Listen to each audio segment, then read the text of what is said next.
देखिए बच्चों, class 10th और हर क्लास के लिए मोस्ट इम्पोर्टेंट एप्लीकेशन है आपकी। ये कई बार ये पूछी जाती है। सन 2009, सन 2014, 15, 16 बहुत बार ये एप्लीकेशन आ चुकी है। एप्लीकेशन है ना, एप्लीकेशन क्या है यहाँ पर आपकी, इसको मुख्य रूप से बोला जाता है बुक बैंक की एप्लीकेशन। बुक बैंक की एप्लीकेशन इसको हम बोलते हैं अपने शब्दों में। और क्वेश्चन आपको बन करके आएगा, राइट एन एप्लीकेशन। राइट यानी लिखिए, एन यानी एक। एप्लीकेशन का मतलब होता है आवेदन पत्र। एक आवेदन पत्र लिखिए टू यूर प्रिंसिपल। यूर मतलब अपने, प्रिंसिपल का मतलब होता है प्रचार। अपने प्रचार को एप्लीकेशन लिखिए। फॉर गिविंग यू, फॉर यानी के लिए, गिविंग यानी प्राप्त करने के लिए, वो तुमको देंगे। यू बुक्स, वो तुमको बुक दे, क्या तो तुमको वो किताबें दे, बुक दे, फ्रॉम द बुक बैंक। और हिंदी विषय में भी आपको ऐसा बन के आ सकता है कि साला से निशुल्क किताबें प्राप्त करने के लिए अपने प्रचार को आवेदन पत्र लिखिए। क्लियर है ना। तो बुक बैंक की application, books from the book bank. Book bank की हम यहाँ पर क्या पढ़ रहे हैं, एप्लीकेशन पढ़ रहे हैं। इसका मतलब यह है कि एक गरीब बच्चा है, वो गरीब बच्चा की आर्थिक स्थिति बहुत ज़्यादा क्या है, कमज़ोर है। वो गाइडें और किताबें नहीं खरीद पा रहा है, लेकिन पढ़ाई में करने में बहुत तेज है और पढ़ना चाहता है, पढ़ने का क्या है, बहुत ज़्यादा इच्छुक है। तो उसने सोचा मैं क्या करूं क्या ना करूं, उसे चिंता होने लगी। तो उसने सोचा कि मैं एक काम करता हूं, अपने स्कूल के सर से किताबें मांग करके देखता हूं, शायद अगर वो मुझे किताबें दे देंगे तो मैं पढ़ लिख करके पास हो जाऊंगा। तो इसके लिए अब सीधे मौखिक नहीं बोला जाता है। जब कभी भी आप कलेक्टर को ज्ञापन दोगे, किसी को भी आप ज्ञापन सौंपोगे, कुछ भी करोगे लाइफ में, जीवन में हमेशा आवेदन पत्र आपको लिखना ही होता है। आप टीसी निकालने जाओगे, आप कुछ भी काम करोगे, औपचारिक क्रियाएं मौखिक रूप से नहीं होती, आपको लिखित आवेदन देना होता है ना। तो इसके लिए यहाँ पर हम एप्लीकेशन लिखते हैं। ये एप्लीकेशन आपको परीक्षा में 5 नंबर की, 6 नंबर की, 4 नंबर की आपको एप्लीकेशन आती है। ये एप्लीकेशन आपको आती है, आपको पैटर्न बिल्कुल इसी प्रकार से लिखना होता है।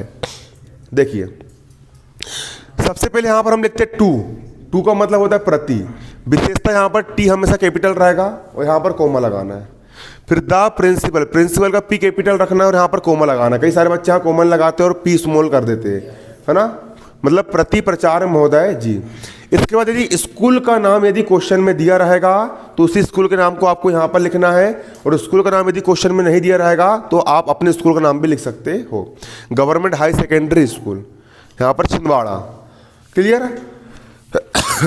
इसके बाद आता है हमारा यहाँ पर सब्जेक्ट। सब्जेक्ट का मतलब होता है विषय, हम किस विषय पर आवेदन पत्र लिख रहे हैं। सब्जेक्ट एन एप्लीकेशन, एप्लीकेशन का मतलब होता है एक आवेदन पत्र। फॉर यानी के लिए। इशू, इशू का मतलब क्या होता है, यदि आप कोई भी चीज़ यदि आप प्राप्त करते हैं, जैसे कि डाक हो गया, कोई प्रमाण पत्र हो गया, किताबें हो गई जो कि दी जाती है, उसके लिए हमेशा इशू का उपयोग करते हैं। किसको इशू करवाना, मतलब कि मेरे लिए ये चीज़ इशू करवा दीजिए, है ना। किसका उपयोग करते हैं, इशू का उपयोग करते हैं। इशू ऑफ बुक्स यानी किताबों को इशू करवा रहे हैं ना। Issue of books from book bank. Book bank का मतलब होता है आपकी जो स्कूल की जो लाइब्रेरी है, आपके स्कूल का जो बुक बैंक है, वहाँ से मुझे कुछ किताबें पढ़ने के लिए दे दीजिए।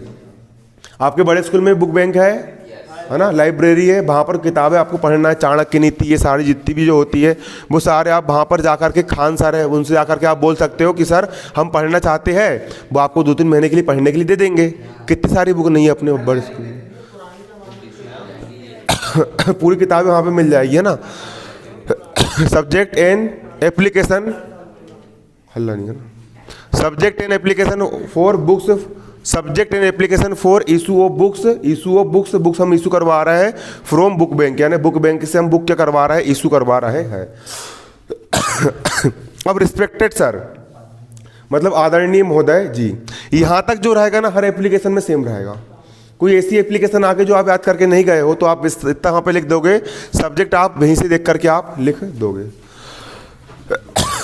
अब respected sir, most humbly and respectfully, अत्यंत, मोस्ट यानी बहुत विनम्रता पूर्वक, और रिस्पेक्टफुली मतलब कि आदर के साथ, हम आपके आदर पूर्वक मतलब कि एक बात रखना चाहते हैं। आई बेग टू से देट, मैं आपसे कहना चाहता हूँ कि, आई बेग टू से देट, मैं आपसे कहना चाहता हूँ कि, आई यानी मैं, एम यानी हूँ, ए यानी एक, स्टूडेंट यानी विद्यार्थी, मैं एक विद्यार्थी हूँ, ऑफ क्लास 10th, कक्षा 10वीं का मैं क्या हूँ, विद्यार्थी हूँ। ऑफ योर स्कूल, आपके स्कूल का कक्षा 10वीं का मैं क्या हूँ, विद्यार्थी हूँ। My father is a small grocer, मेरे पिताजी, माय फादर यानी मेरे पिताजी, इज यानी है, ए यानी एक, स्मॉल यानी छोटे, ग्रोसर यानी छोटे मोटे मतलब व्यापारी है ना, जो है ना ग्रोसर है ना। ही यानी वह, इज यानी है, अनेबल यानी असमर्थ है, to purchase books for me, purchase यानी परचेस कर पाए, खरीद पाए, परचेस यानी परचेस कर पाए, खरीद पाए, बुक्स यानी होता है किताबें, फॉर यानी के लिए, मी यानी मेरे, मेरे पिताजी मेरे लिए किताबें खरीद पाने में क्या है, असमर्थ है। My father is a small grocer, he is unable to purchase books for me, मेरे पिताजी मेरे लिए किताबें खरीदने में क्या है, असमर्थ है।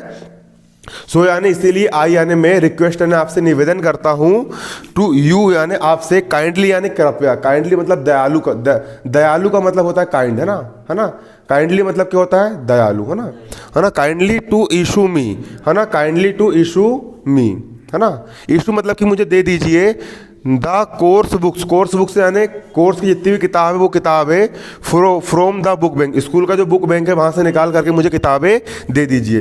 थैंकिंग यू सर, आपका सहृदय पूर्वक धन्यवाद। यहाँ पर आप आज की डेट डालोगे, आज की डेट है 3 मार्च 2021। यू आर ओबीडेंट स्टूडेंट, आपका आज्ञाकारी शिष्य, यहाँ पर आप अपना नाम लिख दोगे, अमन साहू, है ना, आप यहाँ पर अपना नाम लिख दोगे, है ना।